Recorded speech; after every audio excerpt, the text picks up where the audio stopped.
Hey, thanks for joining me today, everyone. Glad you could join me. Just checking that we're live. Appear to be. Okay, good to go. Ladies and gentlemen, welcome to the show. It is Monday, the 23rd of October. I'm your host, Tom Coffee. We're streaming live, YouTube, Rumble, other places. And today we're delving into a topic that's more slippery than a greased pig at a state fair. Data, and how without it, our understanding is about as clear as mud. Yeah. Now, speaking of muddy waters, let's talk about something that's recently come to light. For the longest time, we've been hearing that Mexicans weren't the top nationality crossing the southern borders. It's like a bedtime story that we all bought into. Mexicans aren't crossing the border anymore, but here's the kicker, folks. Turns out, plot twist in a telenovela, new data shows that Venezuelans are now leading the charge. Okay, you heard me right. Venezuelans are now the top spot in the border crossing game. But who did they just beat out for that top spot? Mexico. Wait a minute, I thought Mexican nationals weren't crossing the border in large numbers anymore, and until this month, they were number one? I gotta confess, I believe that narrative too. I mean, it's easy to get sucked into the echo chamber, but where was the proof? Where was the hard data? So here's a little thought experiment. It's as if we've been watching a cooking show for years, and they've been telling us that avocados are out of stock, but then all of a sudden, they reveal people have been munching on avocado toast right in front of us the whole time.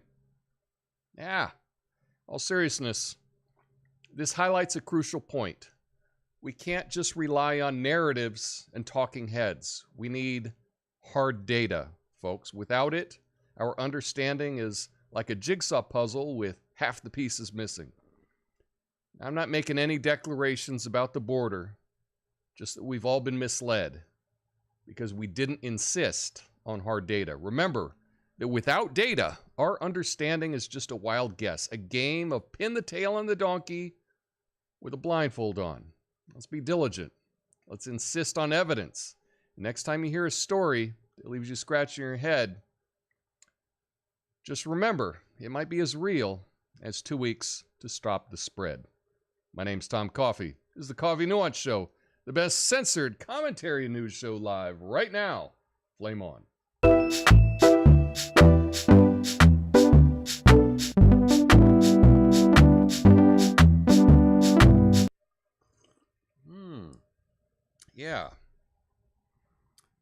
Yeah, I was again shocked. I was shocked. I read this story and I was like, wait a minute. I've been hearing for a long time that essentially all the Mexicans that wanted to be here were already here. They're not the ones crossing the border. It's other people that are crossing the border. And I just bought it because it made sense. It kind of made sense to me. I'm like, oh, okay, well, that makes sense. Sure. I didn't insist on looking at the numbers. And it turns out we were all being misled. We were all being lied to. I look forward to going back and finding examples of where did I get this idea from? Where did I get this idea that it wasn't Mexicans that were crossing the border? Where did I get this idea? Because I've heard it so much. It's just out there. It's like a known fact. Well, now it's a known lie. And I'm going to try to put together a list of all the different places that have been pushing this narrative, because it turns out that it's not true. Yeah. It's like now we got Venezuelans topping the charts at the U.S. border now. Yeah. So here's the story. In September, Venezuelans surpassed Mexicans as the largest nationality arrested for illegally crossing the U.S. border. The surge is due to Venezuela's ongoing crisis, forcing millions to leave. Biden administration offered temporary legal status to like 500,000 Venezuelans already in the U.S. and plans to deport new arrivals. border crossings remain a political issue with record high arrests. Biden administration seeking more funding because what else is new for the border, for security at the border, and long-term solution through Congress. Nearly 2.5 million crossings occurred in this fiscal year. So that's wow. That's a lot. That is a lot. And again, I'm just reminded what it's like just to be duped. I was duped. I heard this narrative and I just bought it, hook, line, and sinker. Let me know in the comments. Had you heard this? Had you heard that Mexicans weren't crossing the border? It was other people.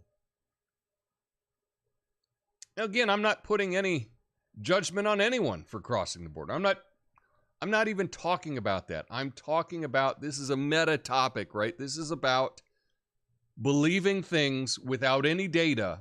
And without any data, you see how easy it is for the media to gaslight us, to tell us something that is objectively not true. So that was, I was really shocked when I read this story today, or last night. I was really shocked. But let me know, had you heard that as well?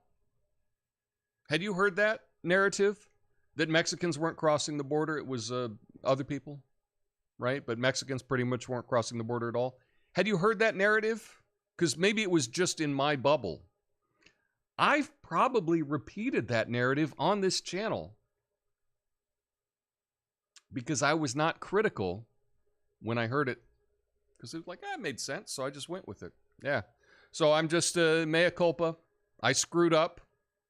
And if I misled you, I'm sorry. I shouldn't be repeating talking points without any data. So that's on me. That's on me. Anyway, I got an update for you about some other Latin American news.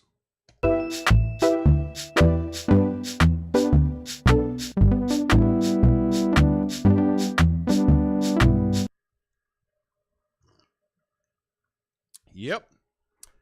You know, folks, in Argentina's recent election, they've got a left-winger and a right libertarian going head-to-head now for the runoff. It's like they've set up a political boxing match, and it's such a strange bout that, that's a bad joke. Never mind. I'm sorry. But remember, if you think American politics is wild, just be grateful we haven't seen a presidential candidate wielding a chainsaw at rallies. Although, I think I'd like it if someone actually did that. So here's the story. Argentina's presidential election resulted in a runoff between left-wing Sergio Massa and right libertarian Javier Milei, as neither secured the majority in the first round. Massa received 36%, Milei 30%, and Patricia Bullrich conceded with about 24% of the vote. The election reflected public dissatisfaction with the country's elite and economic crisis. The runoff will determine the next president.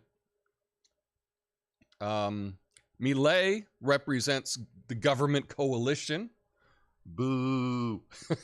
And Milei offering a radical change. Voter turnout exceeded 75%. The next president takes office in December for a 4-year term. So yeah, they're doing the runoff. We'll learn about it. That's going to be in a couple of weeks. In November, they're going to have the runoff. I'm excited about this.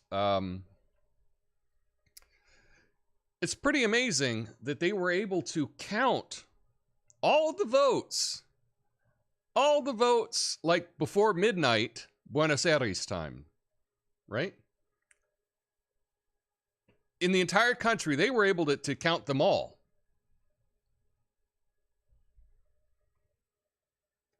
Maybe we ought to be sending people down to Argentina just to see how they do it, so that maybe we could count all our votes, you know, like on the day of the election, the night of the election, I don't know, within 24 hours of the election.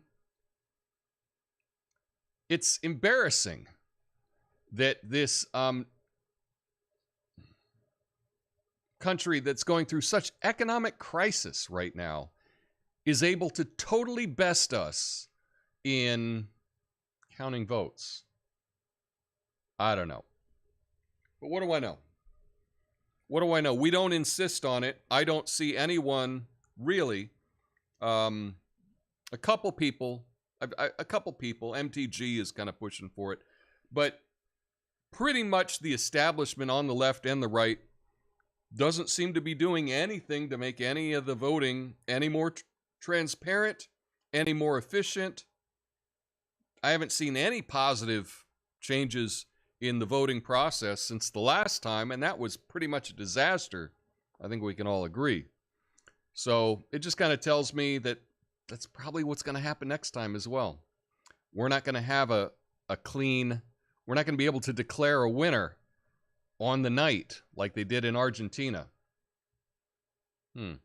That's probably by design. Anyway, let's get to some funny stuff.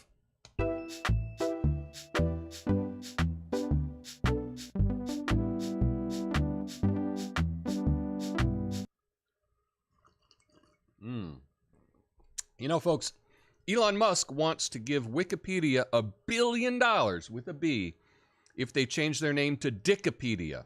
And I got to say, I'm here for it. I mean, what's the use of being the richest man in the world if you can't have a little fun, right? So here's the story. Elon Musk offered Wikipedia $1 billion with a B dollars if they changed their name to Dickipedia. This came after Musk criticized Wikipedia Foundation for funding needs. Musk and Wikipedia have had disagreements before, including content restriction on Musk's social platform X. In 2018, Musk mentioned creating a site to rate article credibility and journalist reliability called Pravda, which is the name, of course, of the old Soviet newspaper. Pravda means truth in Russian. He didn't do that, though. I think he should still do that. That would be good. I think we need to be able to rate journalists for their credibility and be able to rate news sources for their credibility as well. Because currently, the organizations that do that, such as NewsGuard, are totally in bed with, I don't know, lots of three-letter places. So I don't think I can really trust their judgment on a lot of things. But what do you think about this? You think Dickipedia would be a good rebrand for Wikipedia? I do. I think it's hilarious. Dick jokes never get old. They don't. I guess, I don't know, maybe that's part of being a man, is that's something that's funny for your whole life. And I got to question anybody that that still doesn't find that humorous. But anyway, now, was he totally serious with this? Maybe he was totally serious with this. I think it would be a real shame if Wikipedia does not take him up on this. If they don't take him up on this, wow. Or if at least they don't investigate this further, if they just dismiss this outright, they're really missing out. $1 billion could fund them forever. But, yeah, probably not. Probably not. I don't know what's going to happen to it. Maybe it was just a joke. But I do have to hand it to Elon. He has a great sense of getting free publicity. And he did it again today. So kudos to him. Anyway, we need some good news. I got to tell you, though, it's hard finding good news stories. It really is. And a lot of times, things that are put out as good news stories, I read them and I'm like, that's not really good news. Not from my point of view. And, well, that's the case for this one as well, for this story. But anyway, let's get to it.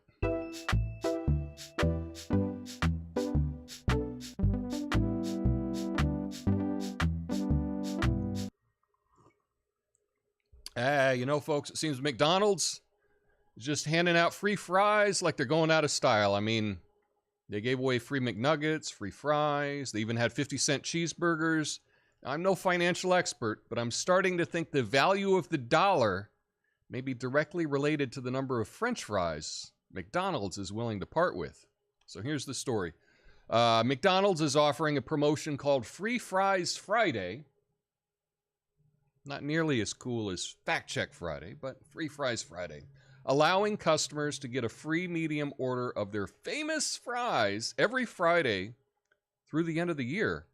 To access the deal, you got to download a McDonald's app, which I'm sure is going to track you and everything that you do. Create an account there. And on Fridays, you can claim the offer through the app, and it does require a $1 minimum purchase. And you can only use the offer once a day. Can't just drive around and get free fries everywhere, because I don't know who would do that. It seems crazy. I don't know, maybe teenagers. Anyway, yeah, that is a promotion, and I got to give it to them. I think it's a great promotion. So for the good news, I'm going to say that McDonald's came up with a good promotion, and I'll hand it to them. And is that really good news? I don't know. Maybe you got take kids for free fries. I don't know. I don't know. But here's some good news to think about. If McDonald's is so desperate that they're doing this, maybe more and more Americans aren't eating their crap, right? Maybe more and more people are turning away from fast food. And if so, that is some good news. We're all being healthier. So, yeah, that's my spin on it. Let me know what you think of that. Or if you're going to participate in Free Fry Friday, I'd like to know. I'll be going through all your comments in the after show. It's pretty much all I got for today. Quick show, I guess. But I do look forward to reading your comments. I'll be back on Wednesday with a big idea I think you're going to want to hear. And perhaps there may be a video going up tomorrow. I might be bringing back Reviews Days Tuesday, where I do a book review. Because I've read a couple books recently, and I want to share my thoughts on those. So there could be a video going up tomorrow. It won't be live, but I'll be back live on Wednesday with a big idea. Until then, peace.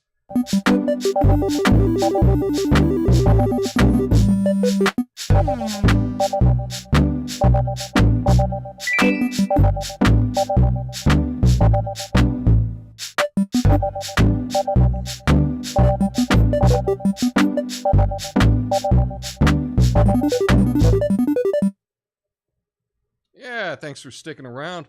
Look at this, Rumble. What's up, Rumble people?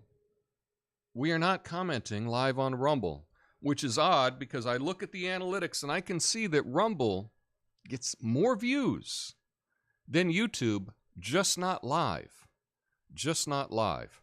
So if you're watching on Rumble, do me a favor. Hit that like button and leave me a comment.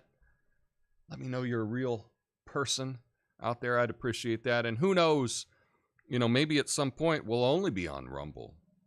The way things are going, who knows? We'll see.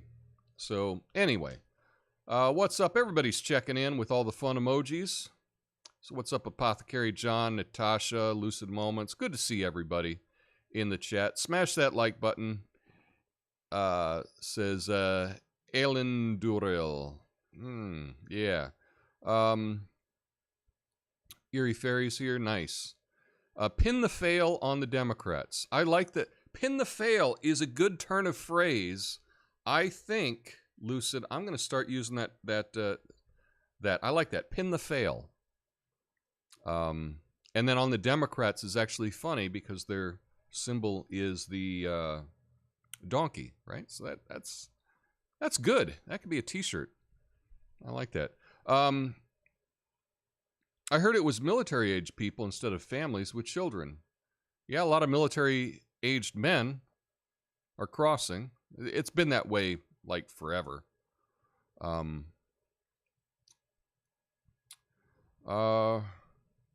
It used to be almost entirely Mexicans because Mexico had their military stopping migrants from crossing their own southern border. Interesting, Stephen.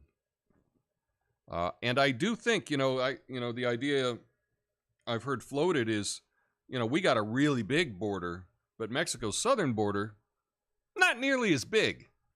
We could probably, pay for a wall at the Mexican southern border. It'd be a lot cheaper. And it could be very efficient as well.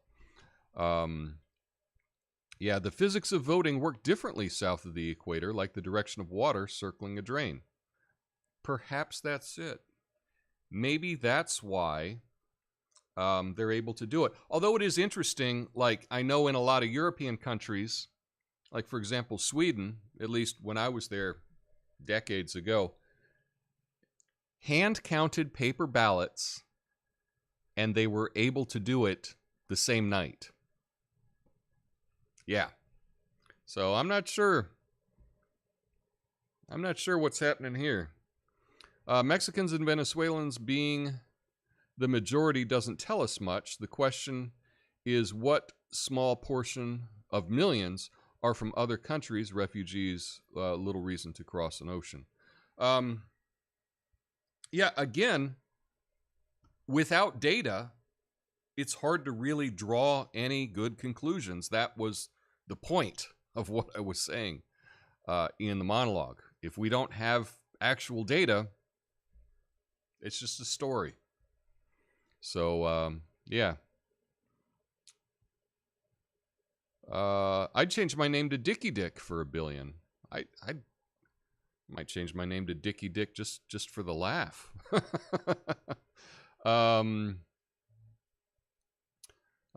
Says, too bad I stopped eating there. I would have liked that deal. Yeah, I bailed on McDonald's. I think for me it was New Year's 1994.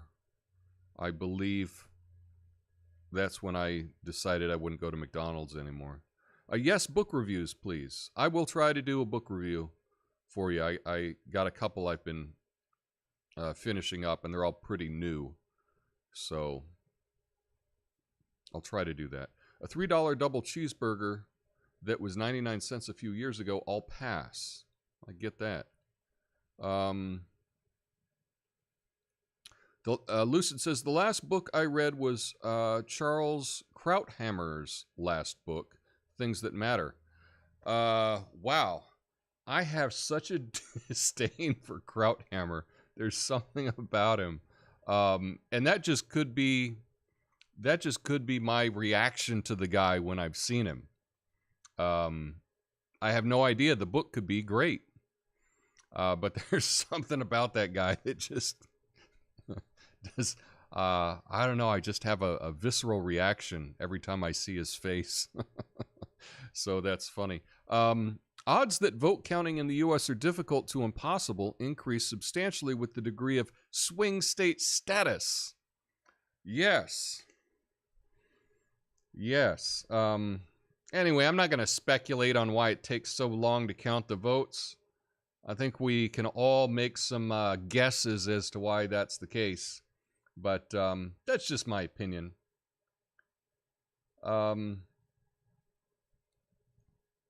That's just my opinion. Looks like a lot of you are reading a lot of books. So that's really cool. I will share my thoughts on that with you and see if I can get something out tomorrow for you there. Anyway, that's all I have for you today. I know, kind of a quick show. It's quick in the news when you're trying to avoid certain topics.